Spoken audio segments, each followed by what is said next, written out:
What's going on, fight fans? This is Capital Combat. The name says it all. I'm Rob Jarrell. Sorry I've been away for so long, but this is my initial reaction to the Errol Spence Jr. versus Mikey Garcia for the IBF welterweight title that currently and still sits around Errol Spence's waist. What we got was a fairly decent fight. We had a Mikey Garcia moving up from 135 to 147, daring to be great against a guy like Errol Spence, who's been trying to get a big fight against a notable name with everything to lose, and Mikey Garcia having everything to gain.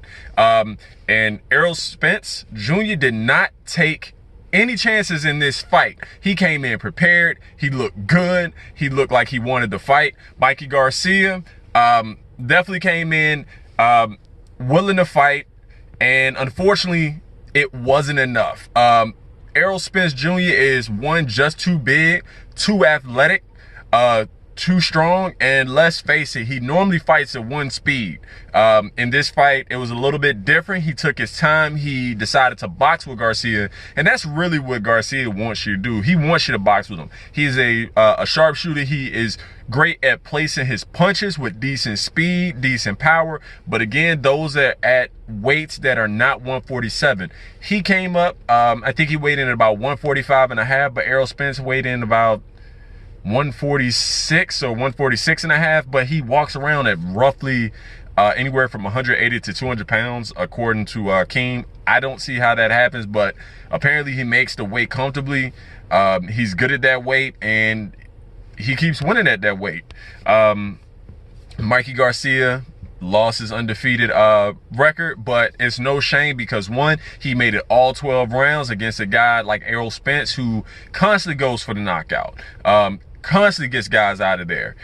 Very rarely does he not get guys out of there, and he hurts people because he normally goes at one speed, and that's full throttle, putting a lot of pressure on you behind that right jab.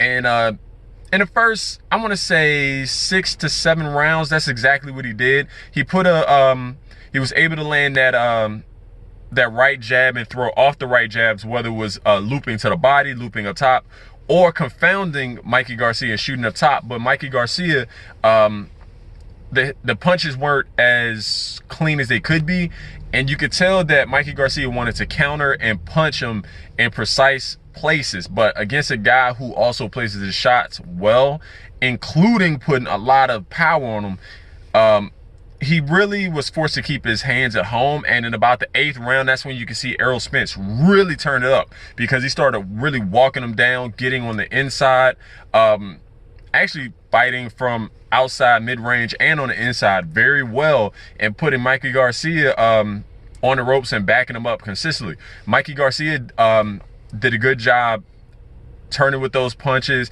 not constantly being hit by more than maybe 1 or 2 punches at a time, but he really just didn't have the firepower or the activity to keep a guy like Errol Spence off of him. He fought back well in the 10th, 11th round, and you can see that in the 11th and 12th round, they decided to make this a phone booth fight. While Errol Spence was getting the best of Mikey Garcia was still willing to fight back, and you can tell that he did the unexpected. He weathered the storm. He actually made it all 12 rounds, even though it was a unanimous decision that no one expected that he would get, but that's neither here nor there, and I think we should give him kudos. But what goes for Errol Spence is looking for that fight with Pacquiao. Pacquiao was put on the spot. Mikey Garcia being a likable guy, I can't see him going back down to 135, to be honest. I think he settles in at about 140, and it's not crowded, but that division is looking for a star. With Regis Prograis, I think it's the guy at England, John Thompson. Feel free to correct me. I can't remember. It's like a really generic name. But we'll see. Hakeem's going to do the full recap this coming week. Look for that either on Monday and Tuesday. If you have any questions or have any comments, put it down in the section below. Email us at capitalcombat@gmail.com. Hit us up on Instagram, Facebook, Twitter. We're pretty active on all of them. Until next time, fight on. This is round 1 and you've already lost. They don't seem to see that everything we've done is coming.